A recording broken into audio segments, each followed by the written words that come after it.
Bonjour à tous, avec l'aide d'Hachem, on va parler aujourd'hui de la simcha, de la joie. La joie, on en a parlé beaucoup sur Joie de vivre, mais je pense que c'est vraiment fondamental de revenir là-dessus en quelques mots.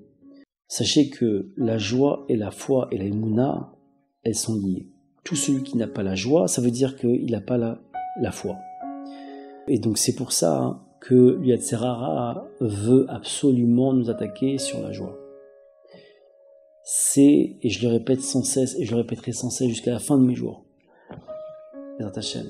la joie, c'est une chose qu'on doit absolument défendre comme la prunelle de nos yeux. Je suis sûr que tout celui qui lâche ça, qui laisse quelque chose, le Yetzer Hara toucher sa joie, Béhémet, c'est une grande catastrophe. Il a laissé un virus Béhémet rentrer. Sachez qu'il y a des choses dans la vie où on parle souvent de questions de principe.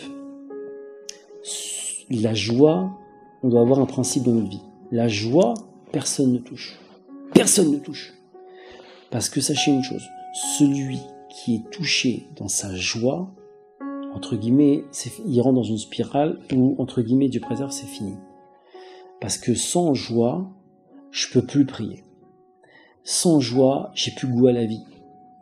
Sans joie, je peux plus me battre. Sans joie, j'ai plus de volonté. Si j'ai plus ces quatre éléments-là, sachez que, entre guillemets, le combat va être très très difficile. Très très très difficile. Quand j'entends souvent des personnes qui m'appellent avec des problèmes de paix conjugale, de shalom bayit, avec des problèmes au niveau des enfants, au niveau de l'argent, au niveau de la santé, et des problèmes au niveau de la santé qui sont des fois très très très difficiles, sachez que la première bataille, c'est pas de chercher un médicament ou un bon médecin, par exemple pour la santé, ou quand il y a un problème de dette, de chercher un bon banquier ou de trouver une solution à un problème financier. Le premier combat, c'est Béhémet, celui de la joie. Si on ne garde pas le cap de la joie, entre guillemets, Rabbi Nachman il dit comme ça que la tristesse, il faut l'entraîner de force vers la joie. De force. Comme quelqu'un qui serait un petit peu déprimé, alors il dit allez viens. On t'embarque avec nous, on va voir un spectacle, on va voir un truc rigolo parce que on le prend de force. C'est la même chose. La tristesse, c'est pas elle qui doit nous emporter. La tristesse, on la prend avec nous et on l'embarque dans la joie. Il faut se battre. C'est un combat, c'est une vraie survie. C'est quelque chose sur laquelle il ne faut pas se laisser faire, il ne faut pas se laisser avoir. La joie, c'est la vie. La tristesse, Dieu préserve, c'est la fin. Il faut le comprendre et l'intégrer. Vouloir vivre et pas se laisser mourir, Dieu préserve. Et Yetzer Hara, il veut absolument, entre guillemets, nous faire la peau. Et nous faire la peau, c'est quoi? Nous amener dans la tristesse.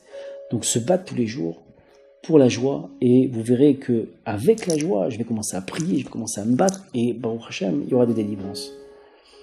Alors que, Bezrat Hashem, tout un chacun, on se bat pour cette merveille, ce diamant, ce bijou inestimable qui est la joie, et qu'on prenne conscience que ça, c'est notre premier combat dans notre vie, et quand on a ça, on peut continuer le combat et vaincre avec l'aide d'Hachem.